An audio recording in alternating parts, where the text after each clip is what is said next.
البتہ دیکھنے کی بات یہ ہے کہ اللہ تبارک و تعالی نے تو اس دن ہمیں آپ کو اپنی رحمت سے دھویا اور ہماری مغفرت فرمائی اور ہماری برائیوں کو بھی اچھائیوں سے بدلا. ان کا تو یہ کرم ہے. اب عیدگاہ سے نکلتے ہی کیا پھر گناہ میں مبتلا ہو جاؤ گے؟ پھر گناہوں کی زندگی شروع کرو گے؟ پھر اپنے دل پر گناہوں کے داغ لگاؤ گے؟ اللہ تعالیٰ نے تو پاک صاف کر کے تمہارے جسم کو بھی، تمہاری روح کو بھی، تمہارے ایمان کو بھی پاک صاف کر دیا، تمہاری مغفرت کر دی. تمہاری اللہ تبارک و تعالی نے اتنا کرم فرمایا، تمہاری ٹوٹی پھوٹی عبادتوں کو قبول کر لیا. تم نے عبادت کا حق ادا نہ کیا تھا، اللہ تعالی نے اپنی رحمت سے کہہ دیا کہ چلو گنتی پوری کر لو، ہم لگا دیں گے تمہارے حساب میں. لیکن تم ادھر تو دھل دھلا کر نکلے عیدگاہ سے، اور وہاں سے نکل کر پھر وہی گناہوں کی زندگی کا ڈھب کا پہیہ چل پڑا، پھر وہی بال لوٹنے کی فکر، پھر وہی رشوت ستانی، پھر وہی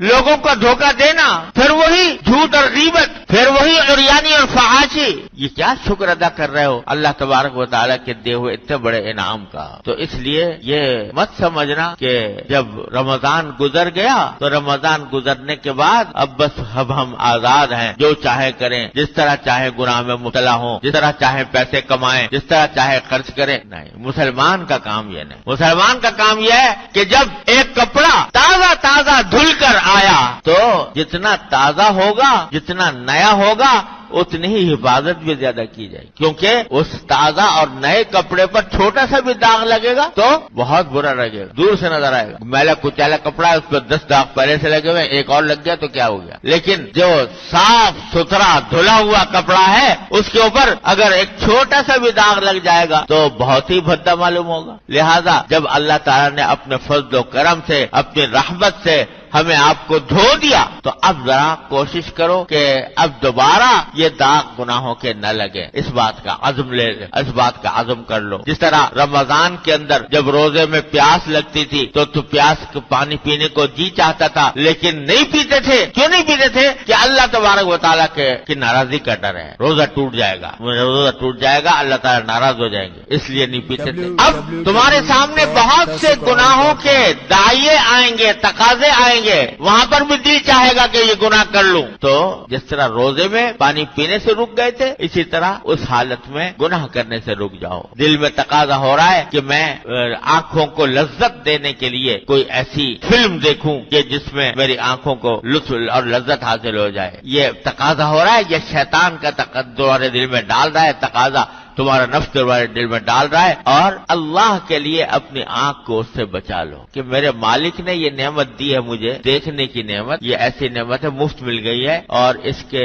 اگر یہ کبھی چھن جائے تو پتہ چلے کہ کتنی مصیبت ہے. اگر یہ چھن جائے، ذرا بینائی کے اندر کمزوری آ جائے تو آدمی ساری دنیا کی دولت خرچ کرنے کو تیار ہو جاتا ہے. تو یہ میں اللہ کی مرضی کے خلاف استعمال نہ کروں، روک لیتا ہوں. یہ ہے ایمان کا کام. دل میں ایک رکاوٹ پیدا ہو، اسی رکاوٹ کا نام ہے تقویٰ. اسی خلش کا نام ہے تقویٰ، جو انسان کو کہ باغ انسان کے خواہشات کے اندر لگام ڈال دیتی ہے. جس طرح روزے میں تھا، بھئی یہاں پر بھی یہ کام کرو. غیبت کرنے کو مجلس جمی ہوئی ہے، ہنسی مذاق ہو رہا ہے، ہنسی ٹٹے ہو رہے ہیں، اور اس میں کسی کا ذکر آ گیا، اس کا مذاق اڑایا جا رہا ہے، اس کی برائی کی جا رہی ہے، اس میں مزہ آ رہا ہے. یہ گناہ کا تقاضا پیدا ہوا. تو جس طرح روزے میں رک جاتے تھے، اسی طرح اس موقع پر بھی رک جاؤ کہ نہیں میں کسی مسلمان بھائی کی اس کے پیٹھ پیچھے برائی نہیں کروں گا، کسی کا اس طرح مذاق نہیں اڑاؤں گا کہ جس سے اس کی دل آزاری ہو،